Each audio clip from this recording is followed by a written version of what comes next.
Hello guys and welcome to our next tutorial, and today we will learn about polymorphism. So basically, what is polymorphism? Polymorphism is derived from two Greek words, poly meaning many and morph meaning form, like many forms. It refers to the ability of different objects to respond to the same method call in a way that suits their unique behavior. In simpler terms, polymorphism allows us to treat different objects in a unified manner, like in one manner. Like they are like different objects, like they like for example, we have different objects in a class. Like if we make a different objects from the class, that we use them like in one way. Like we use a function in just in the same way and override it. Okay, so why did we need polymorphism? So imagine a scenario where you have a base class with and multiple derived class as we have over here. Without polymorphism, we would need to rewrite the specific code for each derived class when interacting with objects. So we would have to like write code from each class again and again and again.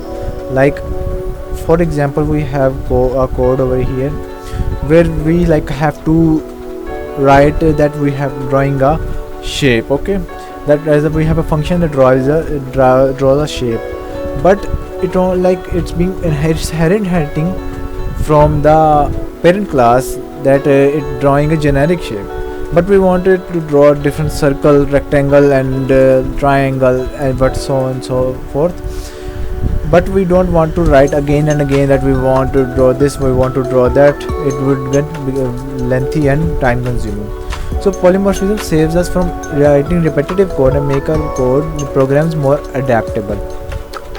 To use of polymorphism, we use the virtual functions. What is a virtual function? Basically, a virtual function is basically a function that can be written. Like basically you can override that function and you can change it as you want. Okay, so in object oriented programming, classes can be organized in a hierarchy. This is the parent class, child class. Okay, so the base class would serve as a blueprint for one or more classes. It will serve as a blueprint for these classes. Like basically it's serving as a blueprint for this class to make these functions happen. Okay, so we are just overriding the function. Like we use the keyword override to overriding the draw function for the circles. So basically, what is overriding a function? When a function is declared as virtual in the base class, it is meant to be a candidate for overriding. Basically changing upon, like it would be changed in the base class as how the base class want to be changed. Like you can change it to however you want to. You can override the value of this function, the value it would output from the function.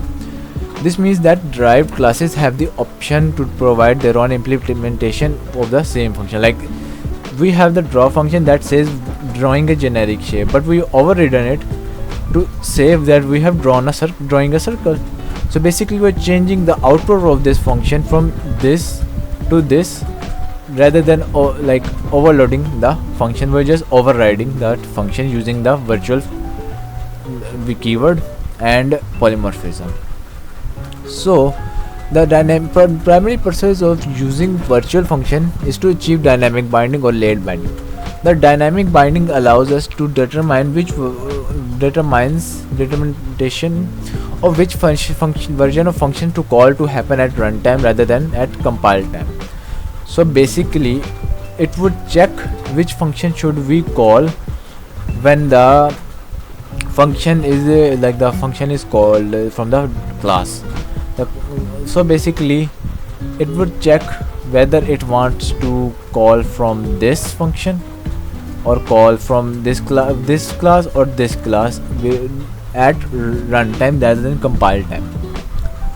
So using the virtual keyword, we used it over here and then override it, ridden it from the derived class. Okay, So after we have done that, it happens when the magic really happens when we call the function in a base class pointer. This is our base class. Okay, this is the base class.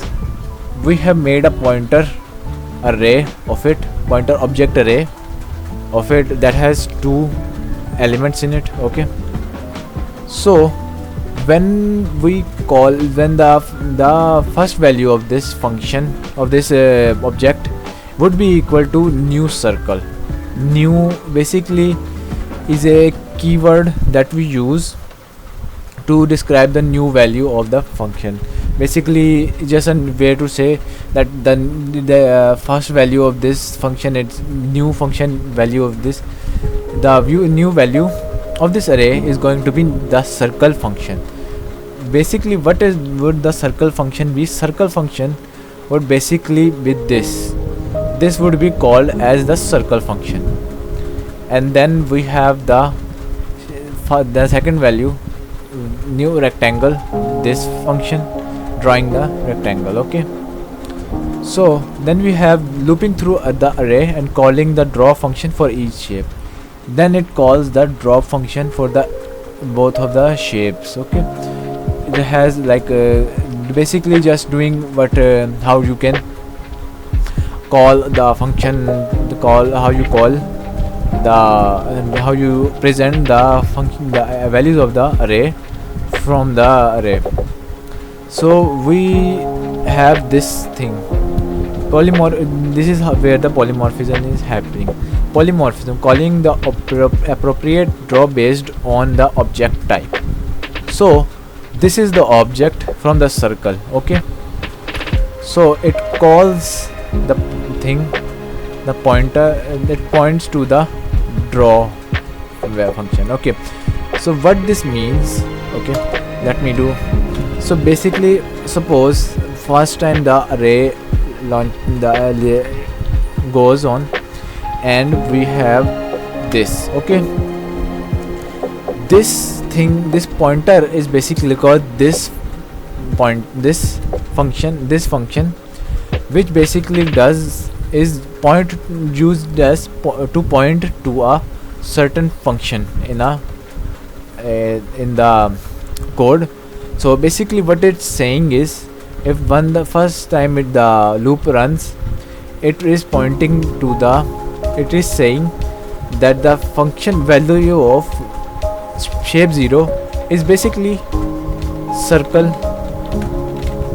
this. Okay, so it's saying that the object of this class has a function that is named draw. So it would point to that function of draw, this function, and then it would output this function, and then we would get the draw this output, drawing a circle out onto the console. Then the function, the loop runs again. As it's incremented, we get the rectangle. Same thing happens. The rectangle object is called, which stores the address of which has the address in the shapes array. Okay, so the address would be of this object would be called, and then this function from the rectangle function would be called, and then this function would execute, and then we get our answer. So this is how you can use polymorphism in our code. And then after that we are freeing the memory by basically deleting all of the files, all of the members from the array of the function that shapes array. Okay, so this is how you can use polymorphism in C++ and make the code easier. It sometimes gets a bit difficult because of you have to keep in mind of different things. So let me run the code and show you how the loop is executing. So basically drawing a circle and drawing a rectangle. So this is how the loop iterated each time and gave us this answer, and we ran the function of the draw without having to like draw again, override the overload the function. So this is how you can use polymorphism in C++ and make the code in it is very powerful tool in object oriented programming, and it's used very widely in there. It promotes adaptability, flexibility and efficient coding practices. By understanding and utilizing polymorphism, you are equipped to write more elegant and maintainable code. The code becomes very maintainable after you use different polymorphisms with the classes and derived classes you use. So this is all the thing we've had for today. So let me explain these things again. The how we stored the values of in the shapes array, the pointer array. So we created a circle object and stored its address in the shapes array. So basically what is being stored in the shapes array? Shapes array is basically is going to have, this is going to be that, and this is going to be the value of the class. I'm just doing a random address value, it's not the real value, just the usually the address values are. Okay, so basically after both of them are both of the values of the shapes array are initialized, this is what the value of the array would be after the address would be stored in the array, shapes array. Basically once the address of this class is called, the function would be called as well with from that class, and then it will form the polymorphism and call this function, and do the same for the rectangle, store its shape array and then in the shapes array, and then call it on the based on the object type. First time we have the object type circle, it displayed this, then we had rectangle, then it displayed this. So this is how you can use polymorphism in your C++, and this is what polymorphism basically was. It's just a way to reuse your code and make it more adaptable and flexible. So this was it for today, and I hope to see you in the next tutorial.